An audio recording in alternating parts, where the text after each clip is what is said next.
So before I get into the kind of formal, this is what he's written, blah, blah, blah, he lives down the road from me about half a mile away. And at a very personal level, he's done me a couple of favours, one of which he's probably forgotten, one of which he probably does remember. And one of them is several years ago, we were both on the same platform at a Body, Mind, Spirit Expo. And wandering around it, I was totally dismayed because it felt like the kind of last death gasps of the New Age movement. There were people with stalls selling rubbish, and there were people claiming they had psychic abilities who were con artists, in my opinion. And it was just on that edge of commercialization gone bonkers. Beautiful grounds outside, though. And the people who were organisers wanted to film some of the presenters in order to do a promo video for the next one. So we were out there, and they were set up for the interview, and he and I were together. And they switched the cameras on. There was the microphone in my face, and it was, William Bloom, what do you like most about this festival? And I just dried up. I lost the plot completely because all that was going through my mind was this rant about this is the death throes of the New Age movement. It's been hijacked completely by commercialization and con artists. And Tim just came in after seeing me literally frozen with my mouth open, said, what William means to say is it's a really beautiful environment. And it was out in landscape. And anyway, he saved me. He saved me in that moment. I was very grateful, and I hold that as a fond memory. We also occasionally meet at stand-up comedy sessions. We share an enjoyment of stand-up. And recently, professionally, I said to Tim, I'm nervous about losing my broadband connection. What's going to happen if I've got a big class happening? Do you think could I have you as a safety net? And he said, yeah, you can come to mine if your broadband ever fails. Right, and do the class from my place. It's generous, brotherly, fraternal, neighbourly, good citizen. So Tim, at that level, honour unto you. Now Tim is one of our most prolific authors in our field. He's written more books than me. I can't swank about the number of books I've written. He's written more than me, and he's done what critics would call a smorgasbord of spirituality, what I would call a holistic overview of what's available and how to go deep into them, which I completely honour because I think in terms of modern citizens, a holistic education means familiarity with all the different paths, which then allow you to go deeper in your own way. So huge honour to him. So in this conversation, I want to explore with you, Tim. So big welcome to you. Thank you so much for being with us. This is the point where you can say, oh, thank you, William. It's lovely to be with you. And then we'll start. Oh, thank you, William. It's lovely to be with you. Which it genuinely is. It's a delight. Excellent. And with all of these other beautiful folks that I can see little pictures of. Yeah, it's wonderful, isn't it? Zoom is wonderful. So here we are in the space of all these people, and we're all interested in you, right? Mm. So the way I want to conduct this conversation is I'd really, both for me personally and for the group in general, hear about your childhood influences that led to your awakening first, and then we'll go into kind of a little bit step by step what you were doing, because there's a huge array of stuff you got interested in, and I'm particularly interested in, as well as writing about it, what did you practice? Mm. What were you experientially doing? Mm. Bringing you up to date with where you're at now and your new project, philosophy. I don't know how to pronounce unindividual. How do you pronounce it? Unividual. Unividual. Okay, great. And we'll talk about unividualism. And but let's take a long journey there. People, I don't have the usual two support people that we normally have, and that's Sohini and Scott for various reasons can't make it. So I'm not sure whether we're going to do Q&A. If we do, it will be towards the end, and we'll do it in the chat box. If Tim is in a real good groove and flow, then we won't go into Q&A, because I'll be doing the questions to him. So Tim, after all of that, tell us where you were born, what your parents were like, and what kind of led you up to that awakening when you were 12. I was born just down the road in a little town called Yeovil in the West Country of England. And my parents ran what was for Yeovil a fairly big hairdressing salon, they called it. My father was a very creative and quite skeptical in his approach to life. Quite difficult guy in his own way, but quite amazing as well. And my mum, in all honesty, William, is the closest I've ever come to a saint. She was just a bubble of love. I mean, people asked me, always, you probably get the same thing. Who are your big influences? Who was the real, what was the guru that did it for you? And the honest truth is, it was my mum. I didn't realize that when I was little. I realized that when I got older. And I can remember the day I did realize it, when I was probably about 30 something. I just looked at her and just went, oh, it's you. You're the one who's teaching me how to love. And you've been doing it the whole time. And she affected everyone around her, especially the older she got. So I was very lucky. Was she conscious of what a good influence she was? I sat her down in her 80s. I should have done it way before. I sat her down in her 80s and I said, Mum, you're not going to last forever. Tell me now, what is it you're doing?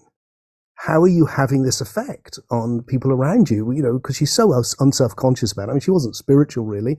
She read spiritual books by me, but not by anyone else. And then I could have written books on train spotting and she would have read those. It was like, and I said to her, what is it that you're doing? And she looked very puzzled. She said, oh, I don't know. And I said, well, think about it. What are you doing?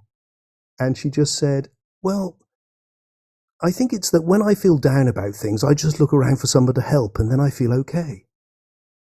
And that was like, okay. Got it. Thank you. That's what I needed to know. It's worth repeating. Repeat what she said again. She said, I don't know, but I think when I feel down about things, I just look around for someone to help and then I feel okay. And that was her thing. That's what she did. And she was one of those, when she got cancer, she died of cancer, but she got cancer earlier on at a time when before I was a writer, I was a musician. And so I wrote her a song, and the idea behind the song, I think I still love it. It was called Famous Amongst Angels. And it was a kind of poetic idea that in heaven, if you like, no one had heard of the pop stars or the famous politicians, or it's like Madonna, no idea who that is, but people like my mum, all these little people that everyone knew them. It was like in heaven, they were really famous. It was like, oh yes, my God, Ellen Freke. And I love the idea that the people that are famous amongst men, as it were, are different to the ones that were famous amongst angels. It was a poetic idea, but it captured that sense of often the people we least see, not the great teachers and the great writers and the people with a big mouth like me, who are just quietly doing it, are often the most special of all. The meek shall inherit the earth. Yeah. So I was very lucky in that respect, and I'm sure that had a big influence.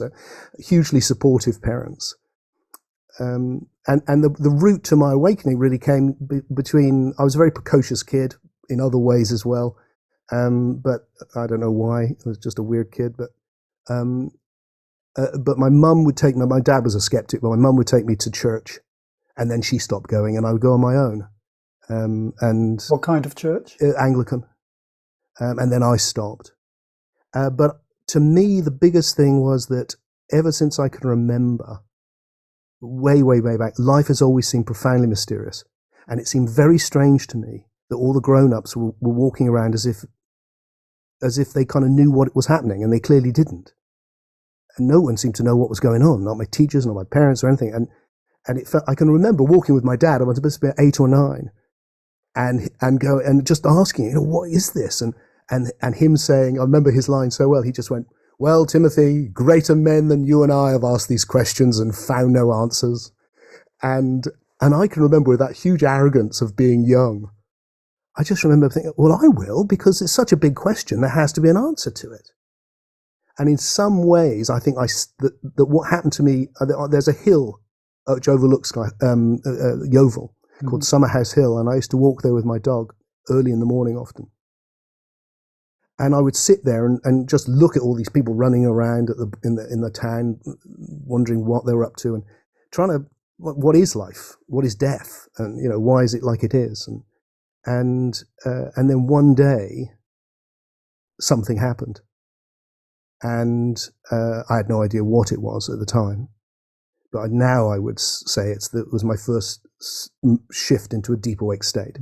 And the biggest memory that I have, I wrote about it afterwards because that's what I do. I write, and so I have some records. But the biggest thing I remember is the love, this enormous love, like everything was being held within love. And because my only vocabulary I had was Anglican, really, my dad, despite his skepticism, would often say that God is love. That was his one thing that he had.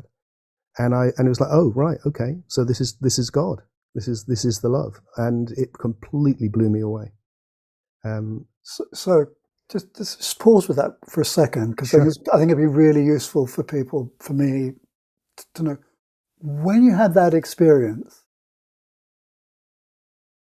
Philosophical, felt. Was it just a knowing that the universe is made of love, or did you feel that you yourself were love? As best I know, it's obviously a long time ago, 50 years ago. But as I remember it, and with the little clues that I left myself, it was the feeling that the whole universe was vibrating with love. That's the way I felt. Like it was holding me and everything. There was a love which permeated everything. The grass was greener, the birds were singing clearer, the sky was bluer. And the thing, apart from it was an experience I just wanted to have again and again and again, there was also a sense in which it felt like, oh, hang on, afterwards, it felt like it was almost like the answer to the question. I couldn't say what the question, the big question, it was too big to put into words, and that the answer was too big to put into words. That there was an existential question which I tried to capture with, what is this? But the answer came with a shift whereby I perceived in a different way. Now, those are words I'm using now. I wouldn't have used those when I was young. But that's essentially what I think I took from it. And that is, Carl Jung, interestingly, I came across years later saying that for some people, life has a seed from which their life grows. And that, without a doubt, that was the moment. That was the seed from which my life would grow. And everything I did afterwards, even when I was doing music, was all about how do you achieve that shift in myself and how can I share it with others? So how did that influence your teenage years, and when were you doing music, and what kind of music were you doing? Oh my God, I did all sorts of music. A bit like as a writer, I wanted to be everyone. So, there's times when it was edgy sort of new wave stuff. There was some almost like, I had a big horn section at one time. We were doing almost kind of like Earth, Wind and Fire. I had recording studios. I wrote TV music. I wrote for dance. Modern dance. Oh, so you were actually making a living from music? Oh, sometimes. we won a talent show on the TV. Oh, really? What was your band called then? They were called Godot at that time, as in waiting for. Waiting for. That's very pretentious and intellectual. It's very pretentious, and I can remember us at our very first gigs in a little club in Bristol being introduced enthusiastically as Godot. So did you do A-levels in uni or not? Yeah, I did A-levels, and then I dropped out to play rock and roll music. Okay. And went to university later. But also in that time, during the whole time, I'm exploring how can you affect consciousness. Uh-huh.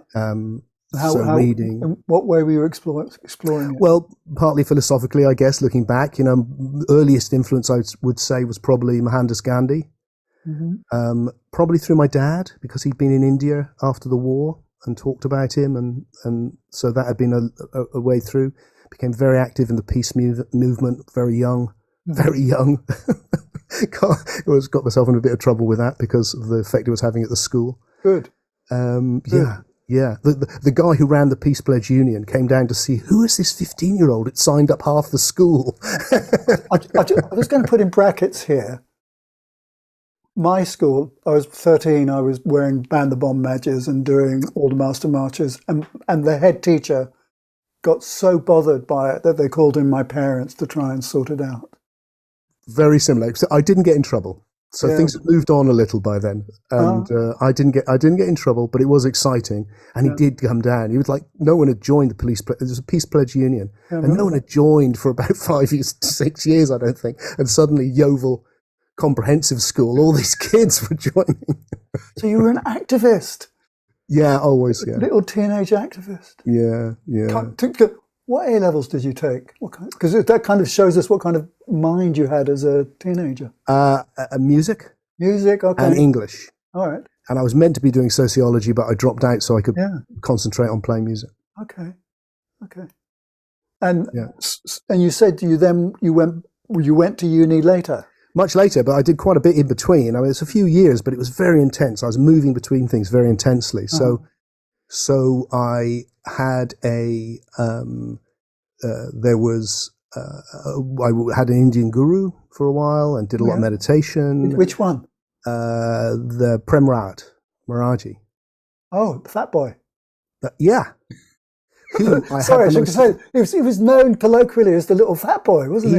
He was. And if anyone's interested, I mean, one of the biggest events of the year this year is that I have this series, What is Life, in which I speak to people. And you spoke to him?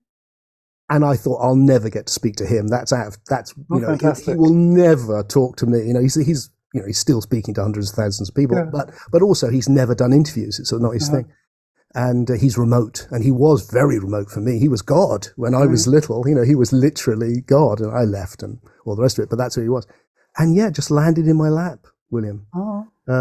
Somebody came and stayed with us who worked for him, and the next thing I knew, I was sitting down filming with him. It was quite an experience to be having been a teenager, looking up to this picture of him, singing to him as a devotee.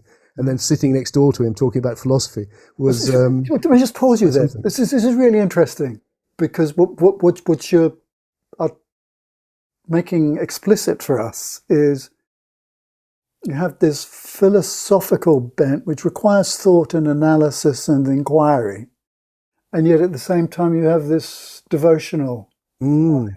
Very strong devotional. And you quite often don't see those two integrating because the philosophical side quite often will sabotage the devotional side, and the devotional side's got no time for the philosophical stuff. So it's really unusual to hear that you were doing both as a young man.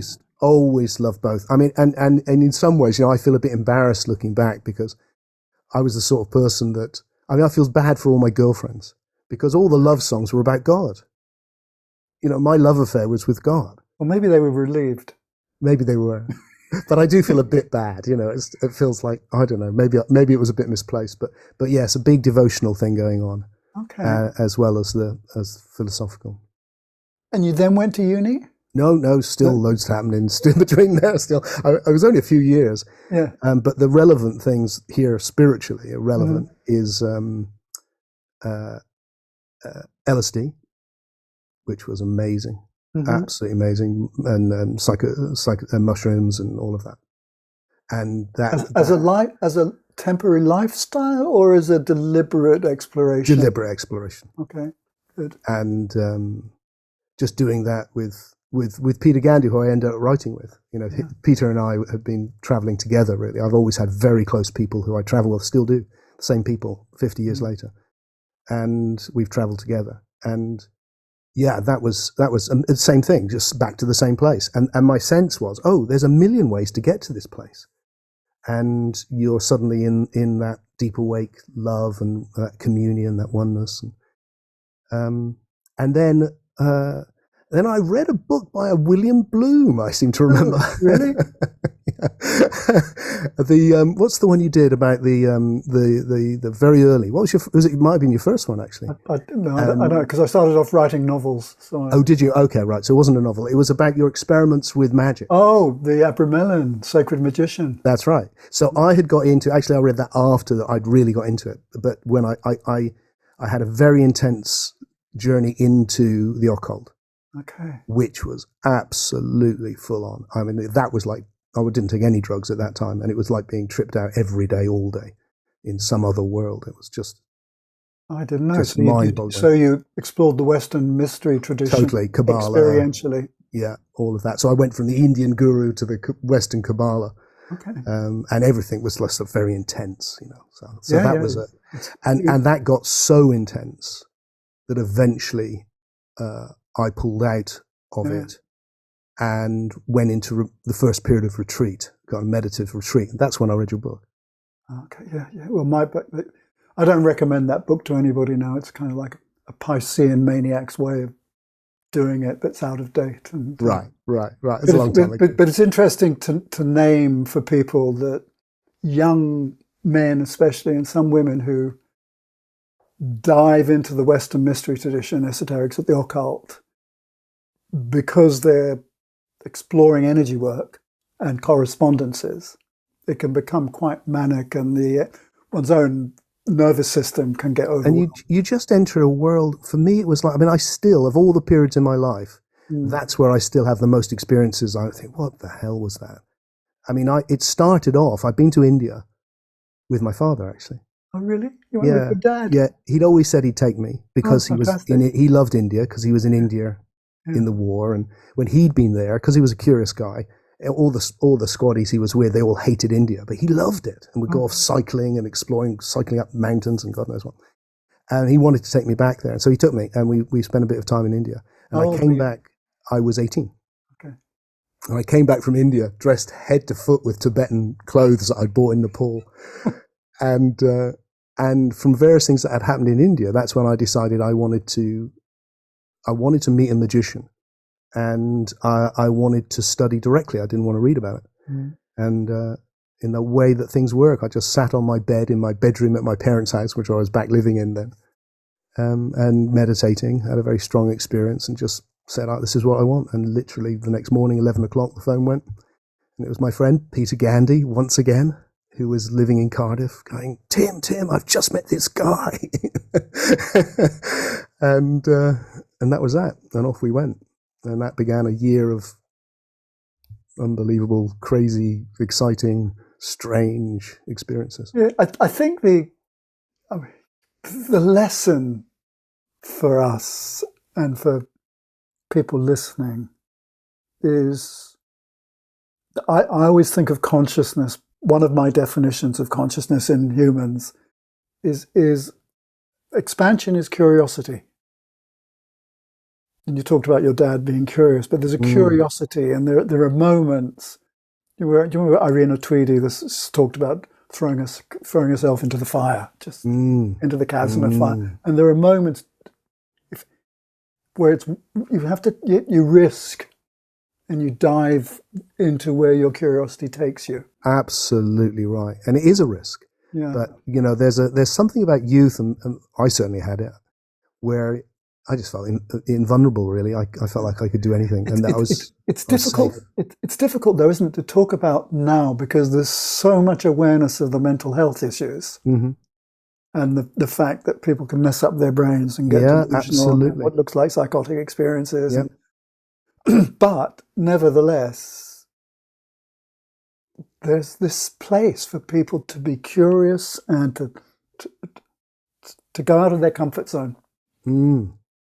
I think it's very individual. Yeah. I just knew that, like I said, from very early on, it's like, this is the most amazing adventure, and I just want to just find out what it is. So anyone that would come along and say, try this, like, okay, let's try that and see where it leads. What kind of a character were you then? Because I was extraordinarily earnest and not very nice. Yeah, I think. Looking, what kind of person were you then? Oh God, I've been spending so long in my 60s looking back on my life with embarrassment. I I think probably the biggest thing was naive. Okay. In that, well, I was young, Yeah. but yeah, just unable to, and moving between things. Part of that was, it wasn't assimilating. I was literally like chapters in a book. This, now this, now this, now this. And it wasn't until later that I began to go, right, how does all that fit together? Right. So let's because we've only got an hour or so. Yes, we're gonna Let's fast forward. Let's fast forward this a bit. Yes. So, uni books, right? Books. Now the thing about your books is they explore so many different traditions. Now, you had a bestseller to begin with. No, the other way around. It's got three phases, my writing, William, I would say. So the first phase was really what you're saying. It was going through all the different traditions that I'd studied and practiced in, all of them actually, over the years. So I was in my 30s now. I'd been a musician. It hadn't quite worked out, been exciting, blah, blah, blah. And the writing just happened, again, in this way that things can. I literally, a friend of mine became an author and said, Tim, you're a writer, really. And he was right. I was a writer. That's what I always should have been. Why don't you send in something to my agent? And I said, I got nothing. Well, actually, I had. I had this, I wanted to do a version of the Tao Te Ching to music. And because I couldn't find a version of it that really was how I understood it, I'd started writing my own. Okay, just press the pause button and repeat Tao Te Ching so everybody knows what you're talking about. Okay, so the Tao Te Ching, thank you for stopping me. The Tao Te Ching is a Chinese Taoist scripture, I guess you'd call it. So 500 BC, something like that. And I'd been reading it since I was a teenager, and it had a big effect on me. And I wanted to just read it to music. It was all I was interested in doing at that time. And so I sent that, and in the way that life happens, it just landed on my agent's, literally on her desk, literally at the same time as a letter from a publisher saying, we're doing a new series of Chinese classics. Do you know anyone who could do a Tao Te Ching? And that was that. And the Chinese expert read it and went, this is great, and off I was. And that was my door open. And then it was like, okay, I want to explore Zen. I want to explore Tibetan Buddhism. I want to explore all these different things. In a way, in quite an introductory way, like what's the essence of it? But also going, look, at its heart, there are people experiencing the same sort of thing that I experienced when I was 12 and I've been exploring ever since, and then talking about it with the language that they have available. And the way they talk about it is all different, but the essential thing they're experiencing seems the same. So that was my first phase of writing. And then the second phase was when I focused in on Gnosticism, and I wrote a book called The Jesus Mysteries with Peter Gandy, who's come up a few times because he was involved in all these other things. He was a classicist by then. And we wrote this book on Gnostic Christianity, which was controversial because it was going, the Jesus story is a Gnostic myth, which is an allegory for the process of coming to gnosis, or spiritual awakening. The gnosis is also another name for what I've been exploring all my life. And that changed everything, because then, that was a big, that was my moment of walking into a bookshop and seeing the front covers just full of my book and going, wow, I can't believe this, and getting driven around in big cars in America. All of that, which was very good fun. And then this last phase, which I haven't sold anywhere near as many books, but is by far the most significant, I think, has been going, okay, now I'm getting older. The thing which attracts me about all the individuals I've written about is that they reinvigorated the spirituality they found for their own times. That's why I'm interested in them. I should stop writing about them, and I should do what they did, which is to try and make a contribution towards reinventing spirituality for the 21st century. And one of the big things that needs to do, in my view, is it needs to be able to integrate with our scientific understanding, but on its own terms, so that they can really sit together. And that's been my passion now. That's what I do every day. So that's a wonderful introduction and foundation to what I was going to ask you, and I shall ask you now. So what are you doing now? What are you doing now, and why, and how? And I'll tell you, before you go into it, do you have a daily practice? What are you doing now in terms of your own personal self-care and all that kind of stuff? And then we can explore. Tell us about the. The other day, I thought, do I meditate anymore, or do I just sit and be quiet?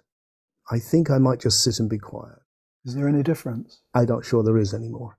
So the sitting and be quiet has got deeper and deeper and deeper and deeper. And I can connect with that which is greater than me more readily than when I was young, it was like in, out. It was like big, and then, oh God. And now it's not like that. I'm not in this exalted state or anything like that. No, nowhere near. But it's close to me. It's not a million miles away. And when I take the time, it's lovely to sink into it. As you did just at the beginning. It's like, poof, there it is. And I'm very grateful for that. Mm-hmm. And then so that's that. But also the philosophy to me is a practice. It's like pushing my ideational network to see if I can perceive the universe in a deeper way. And as I shift ideas, suddenly it opens up a new experience. I think philosophy is intensely experiential. Because the process of reflection may be a bit abstract, because well, in effect, you're talking to yourself, aren't you? I mean, that's when we're thinking, we're imagining talking. So I'm doing what I'm doing with you, but just there's no you, there's just me. And you're having to play both parts, and questioning and doubting and pushing and seeing.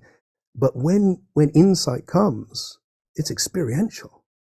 And suddenly you're in a new world. And that is incredibly exciting. Okay, so what's the big one that happened in the last decade that is now the foundation of your teaching? I think it was adopting something which had always been there, but became very, very much more important, was taking an evolutionary perspective. So the big shift, I wrote a book called Soul Story. It's my latest book. It's been out for a while now. I think it's my most significant. Soul Story.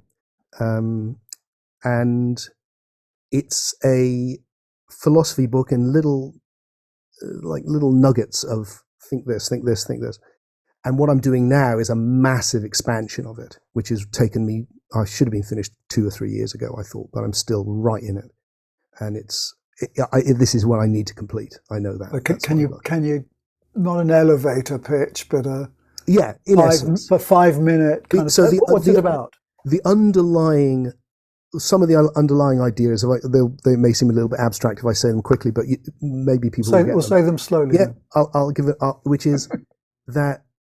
So I'm faced with, my big question is, what is this? Now, what is it that's happening?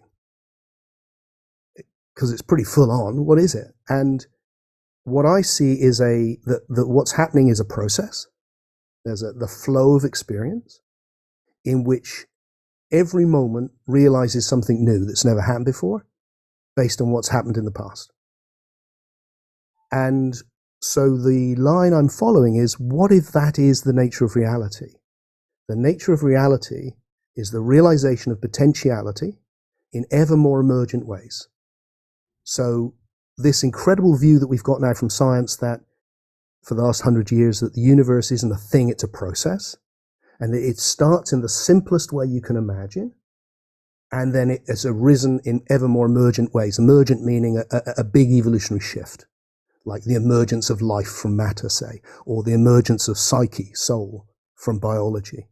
And that it's taken us through from what looks like in science right now an informational level that's become, like in quantum physics, where it's possibilities which are really only understood mathematically, have no mass, for instance, or anything like that. They're not things.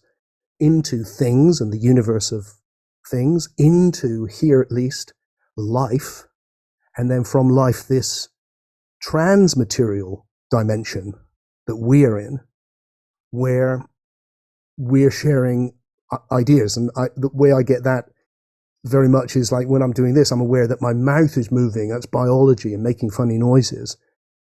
But what we're sharing is meaning. But there's no meaning in the biology or in the air or in the funny noises. The meaning is all on this new level of psyche. And psyche is Greek for soul, in the soul. So we've gone from mathematics to soul. And that's happened over 14 billion years. So the fundamental thing I'm following is, what if everything that has any form whatsoever is part of this one process? Everything. So that the formless potentiality is being informed by information and becoming everything on ever more emergent levels. And the two things which it challenges, one is for science and one is for spirituality. So the challenge for science, as it's commonly understood, is evolution didn't stop at biology. Evolution goes right the way up, and it's not really physics. It's really all of it. And you can't reduce it because it's more emergent. It's more than, and you can't reduce it. And therefore, let's take the soul or psychic level very, very seriously, because it's the most emergent. And then what I'm playing with spirituality is that all those domains, the spirit world, the bardos, those are not things which exist outside the process of evolution. They're the most emergent level of evolution. That's where the whole process is going. And then the big jump, and I'll end with this, is for me, which has really helped, has gone, well, when I started this, and I said, when I first had that experience, it's like, oh, this is God. And then I went through a period where it felt like I can't do that anymore because there's some real problems with the traditional idea of God. Some big problems. Like, if God is this all-powerful, loving presence at the beginning, there's the classic problems that everyone knows. The existence of evil, for instance. Why there's all the bad shit if there's a loving God? And there's lots of clever ideas, none of which work for me. It's like, I was reading the other day about a kid who had his brain eaten from the inside by a microbe. It's like, no, there's no excuse for that. If God is running the show, it's not how I experience God. And then, five complete extinctions. This God doesn't know what they're doing. It's like, what the hell, dinosaurs? Why? It's absurd. It doesn't work. And also, it doesn't explain anything because you've just explained one mystery by a bigger mystery. It's like the universe is being solved because it's God. Well, so the big shift that happened when you said, what's the big one? Was going, oh, so if this is going from the simplest thing I can imagine to the most full realization, this is not coming from God, it's going to God. God is the most emergent level. The universe is flowering into that greater than me thing that I experience and have been following. That's not where it comes from. That's the highest level of this process. And that's what I'm exploring.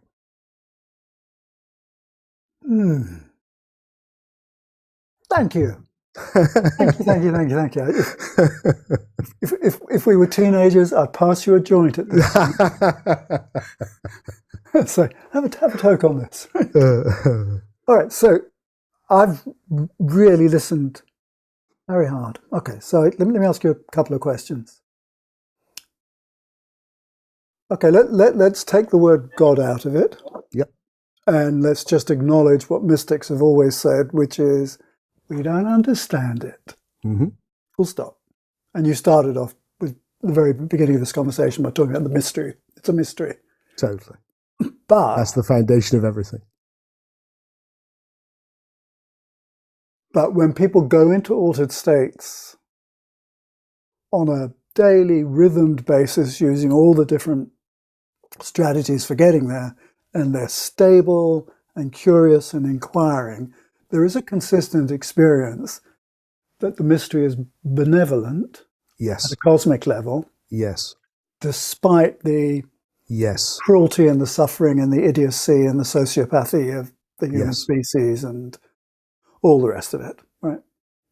So what I'm trying to do is, so you've got this emergent dynamic. The cosmos itself is emerging into its new potential, whatever that is.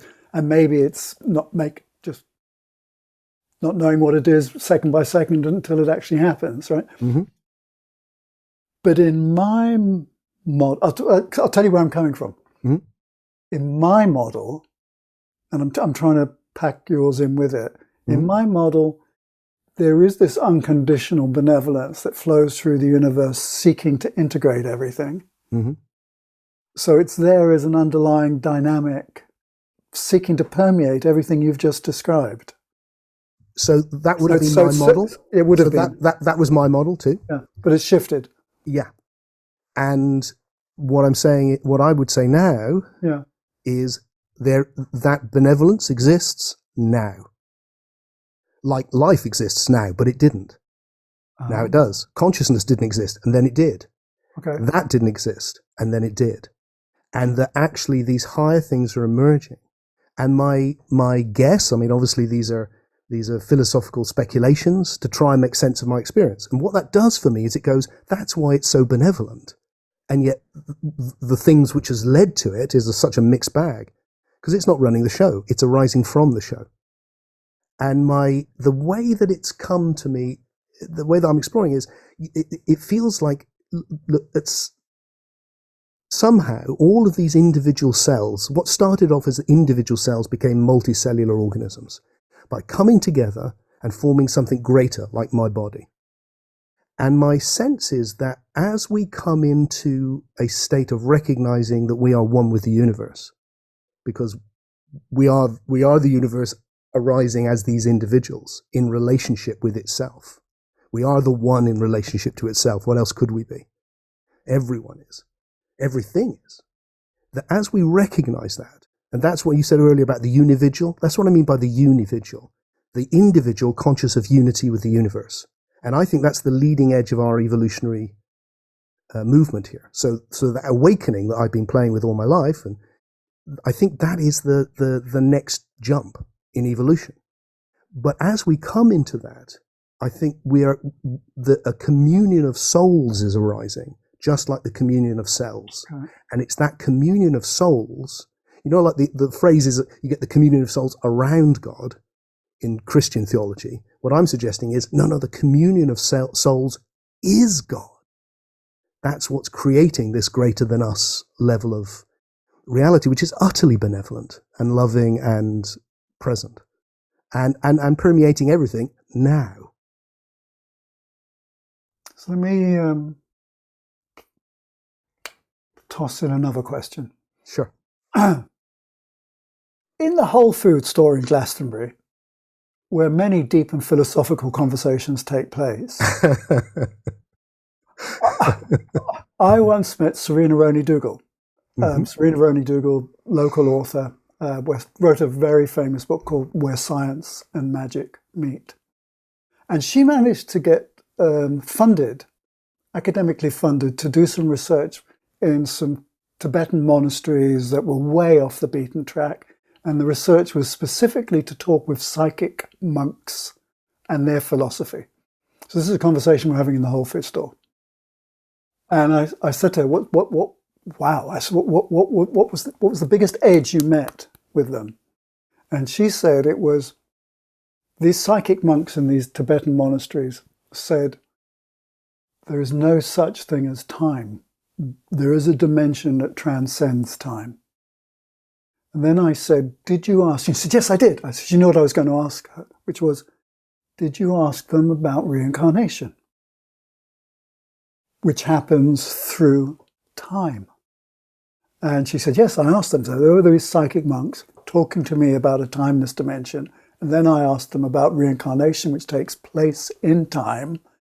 And I said, what did they reply? And she just said, they just put their hands up like this and rolled their eyes.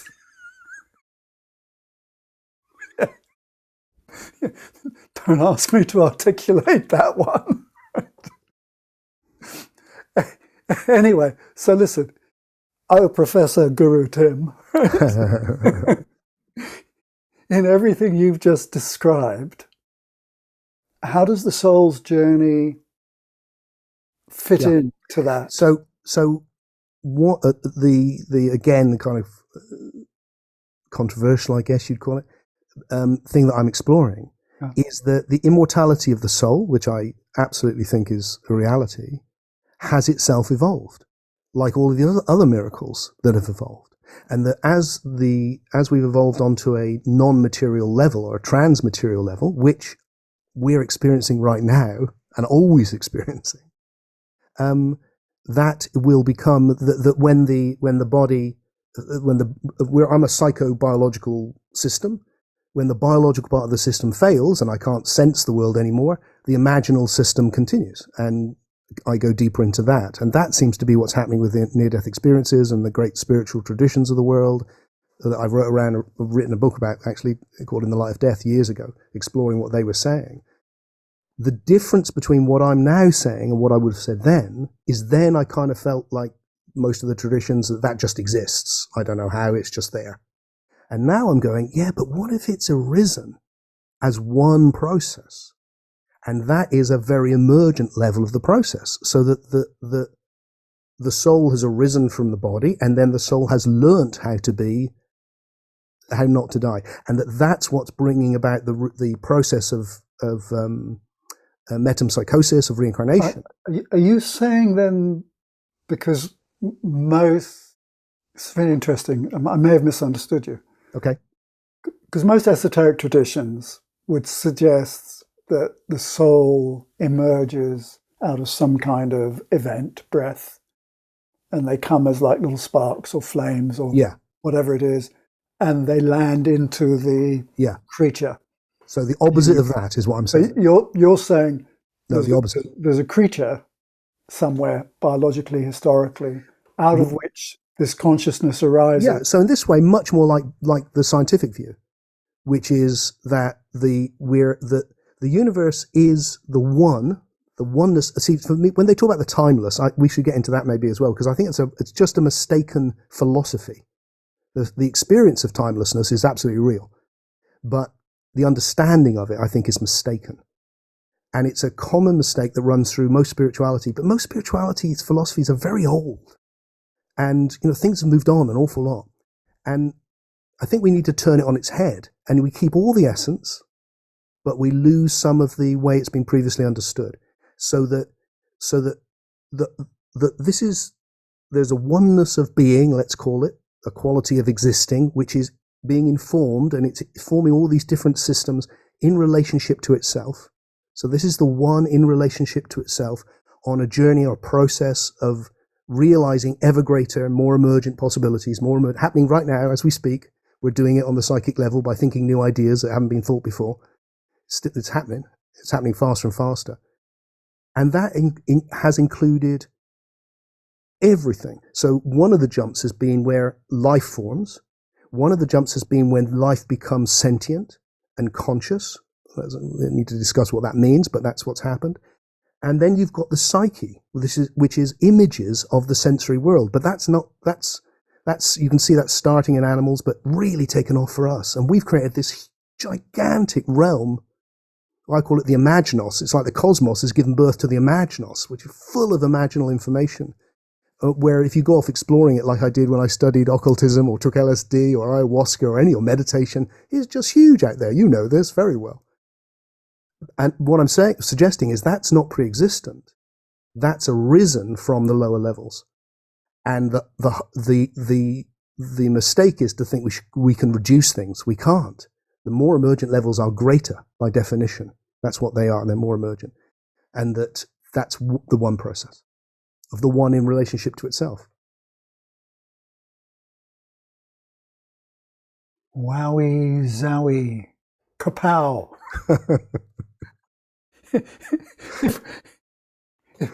If we were in a room together with all these folk, I'd be going, hands up everybody who followed all that, right?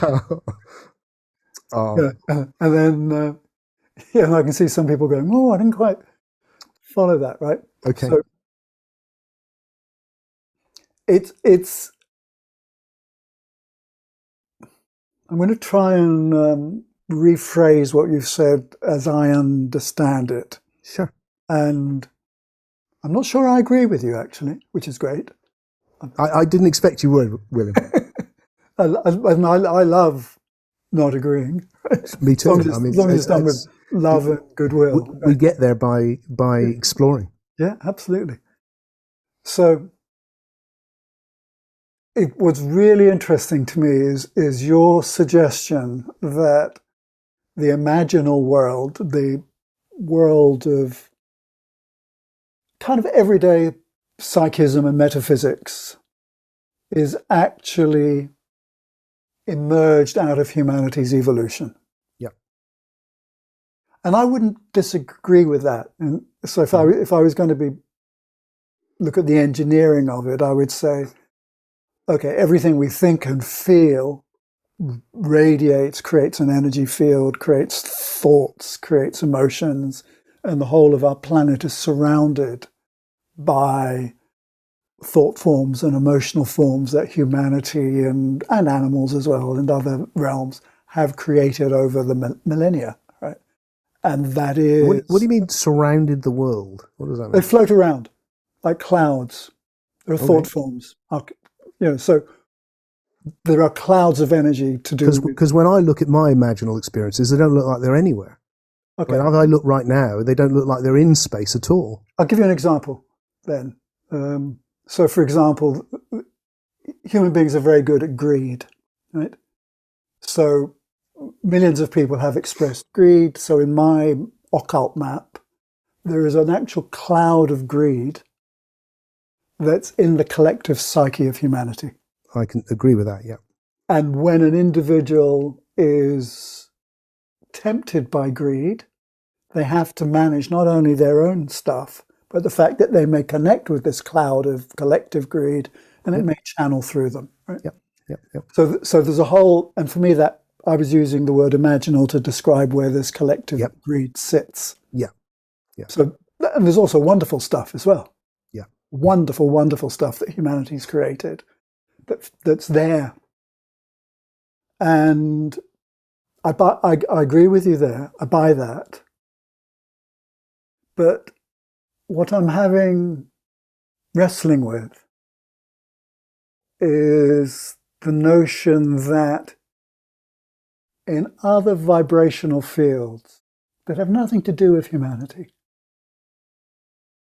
that are to do with the Pleiades and Sirius and space and stars and things I really hardly understand, there are definitely realms of beauty and love and imaginal stuff that's not created by humanity. It's there already. Mm-hmm. That attract us. So my question with that would be, is it possible, once again, to see that as also emergent? Now, I'm talking about things emerging here. That doesn't mean that things aren't emerging in other planets and other areas and other things just as much or more. Sure. And the thing that strikes me about the psyche, because it's not in space, is that, our bodies are quite near. Some people here will be in other countries and all the rest of it. But our psyches are all right up close right now, because it's not spatial, and we're constantly close to those we love, for instance, and things like that. So it's a narrative connection, it feels to me, in the psyche. So it's quite possible that we can experience things which hypothetically might be emergent somewhere else. The reason it feels, it feels worth trying it out, and why literally I give it every day of my life, is because it offers such a simple narrative that can become intensely complex. And it has an elegance to it, because anything you put outside of that process, you've left, where did it come from? What is it? What's its nature?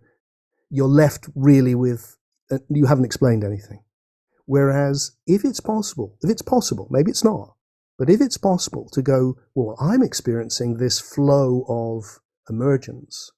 What if reality is a flow of emergence?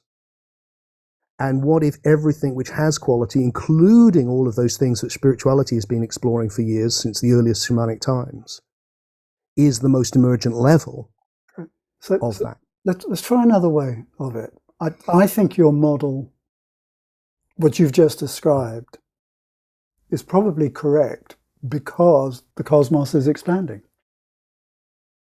Well, what's so interesting? Let me finish, Tim. Oh, sorry, beg your pardon. That's all right. So the cosmos is expanding. We know that, and there's a sense that everything within it, bit by bit by bit, whatever it is, in its own way, is emergent and expanding too.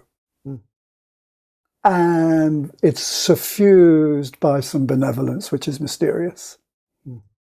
Okay, so I think nearly everybody listening to this would go, yeah, okay, I can buy that. Now, what you're describing, this is the bit I think is we could hone in on, right? Mm-hmm.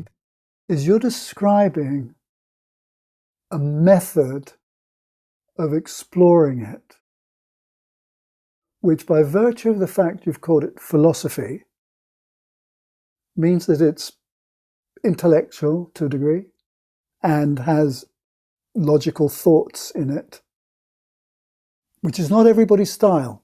No. So what I'm trying to do right this minute is kind of create an inclusive space where we can go, okay, folks, we're agreeing on the essence, and you and I have got very different styles, right? But we're agreeing on the essence. It's expansive, it's emergent, everything is expanding, but we have different ways of exploring it and articulating it. So the underlying theme for me, so just so that you know, actually, because you might not know this now, but that's only one side of what I do. Yeah. The other thing I do is I run deep awakening retreats here in Glastonbury, in which most of the time is spent staring in somebody else's eyes.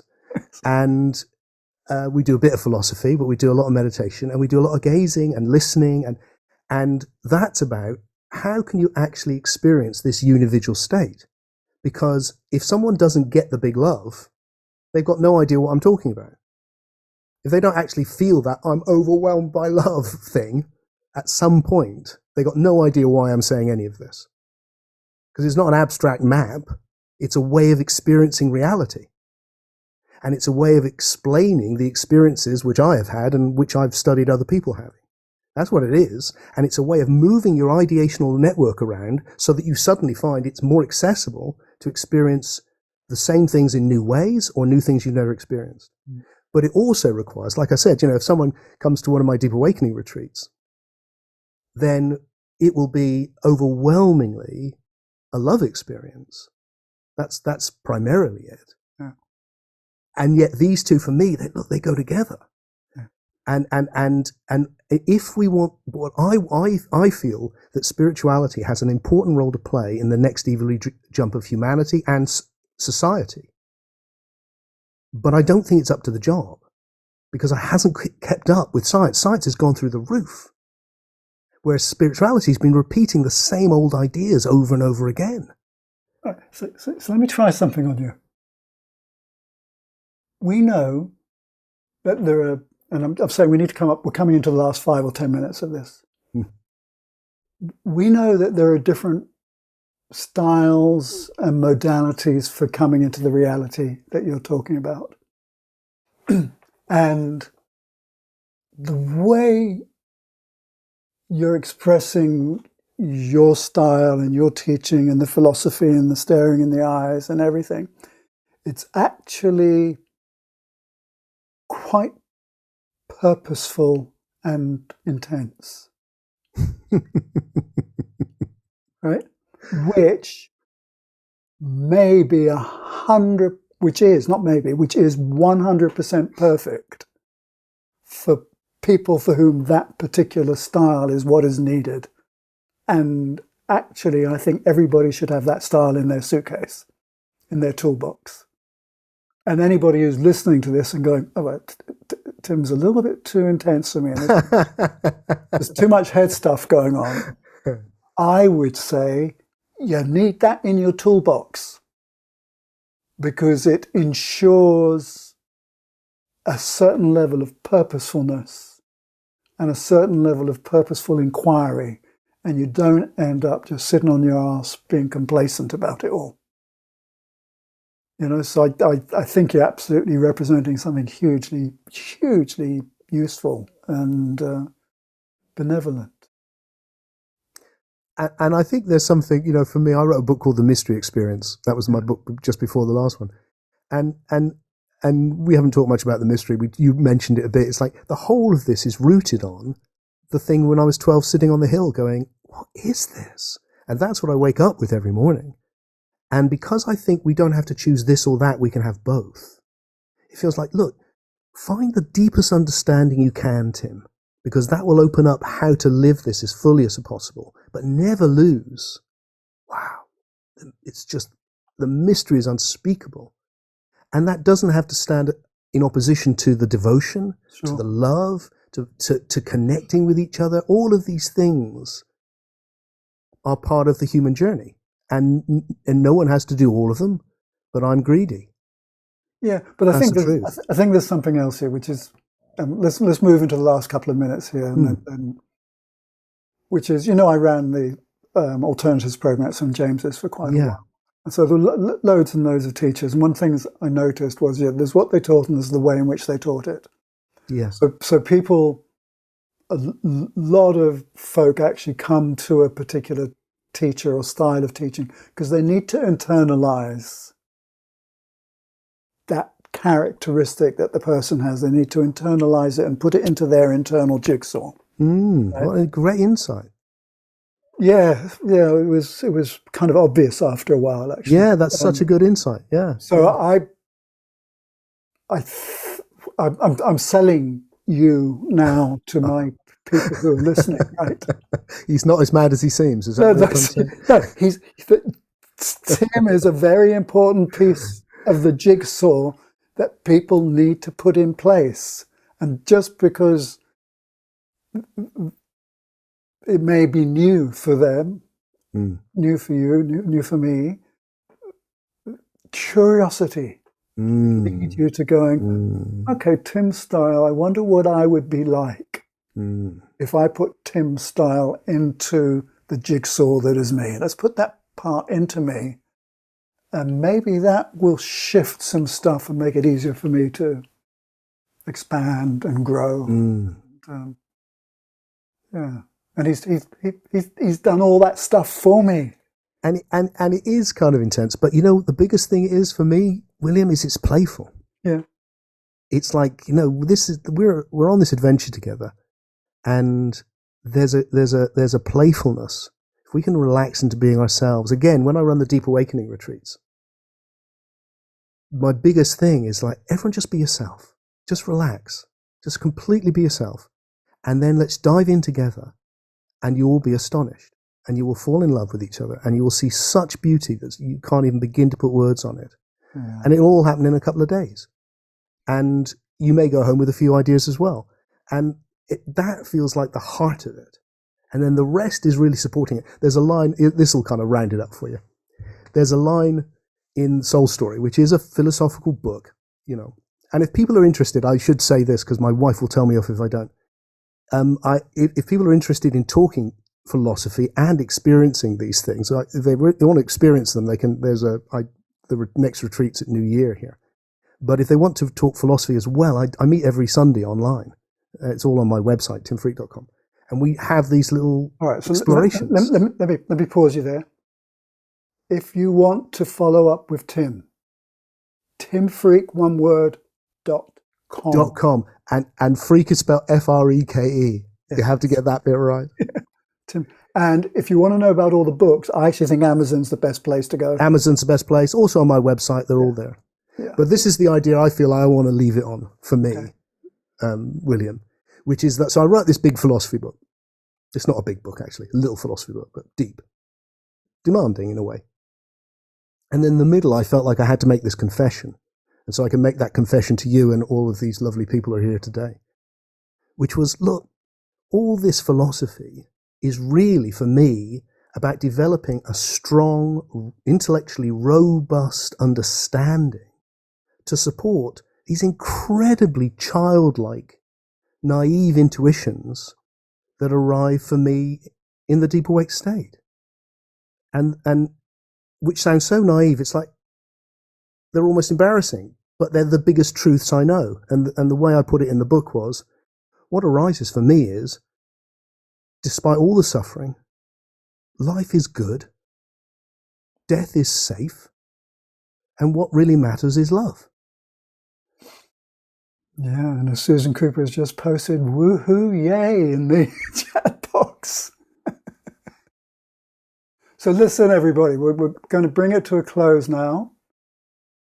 I'm going to say thank you, and then Tim's going to round it all off with a little meditation, a blessing for us. So from all of us to Tim, thank you for a really engaging, wonderful hour. Fantastic. I've thoroughly enjoyed being with you and with everyone. It's been fantastically interesting, fantastically engaging, and very, very grateful. So listen, I'll put myself on mute now, and Tim, lead us in a couple of minutes just to help close us down.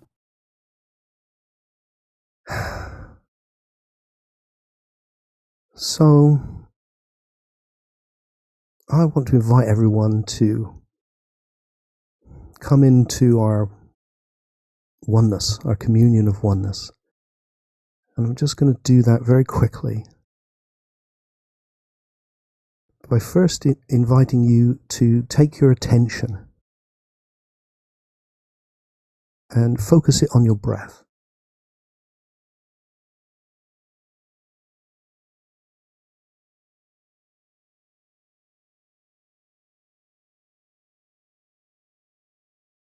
And when I do that, suddenly something I wasn't even aware of before becomes very vivid.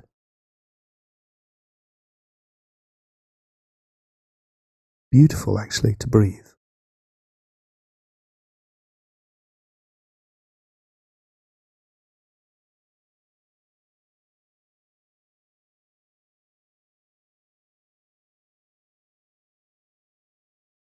It's like I'm processing breathing in high definition suddenly by paying it attention.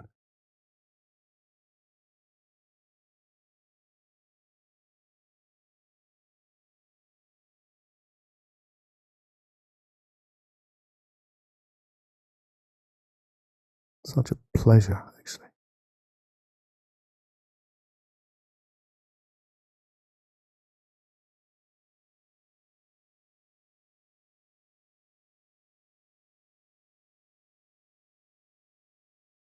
And then I want to invite you to take that same attention and instead of focusing it on something in particular, open it right out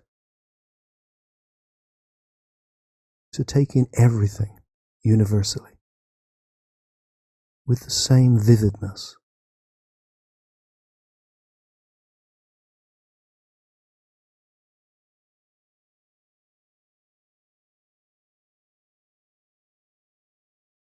Taking in the oneness of things.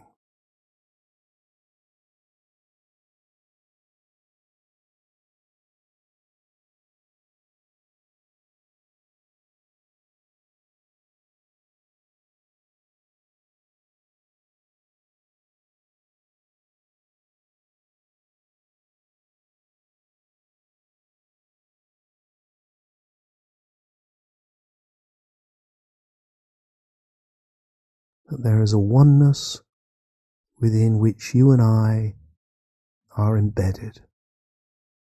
That we are that oneness.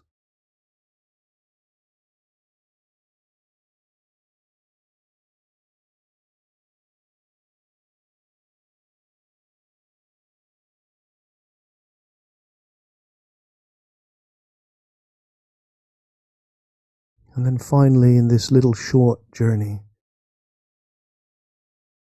be aware of your body breathing again. But this time, Be conscious that you are the one arising as you, in relationship with the one arising as everyone and everything. And just let's spend just a few short moments seeing how that feels to be intimately connected with everything and everyone.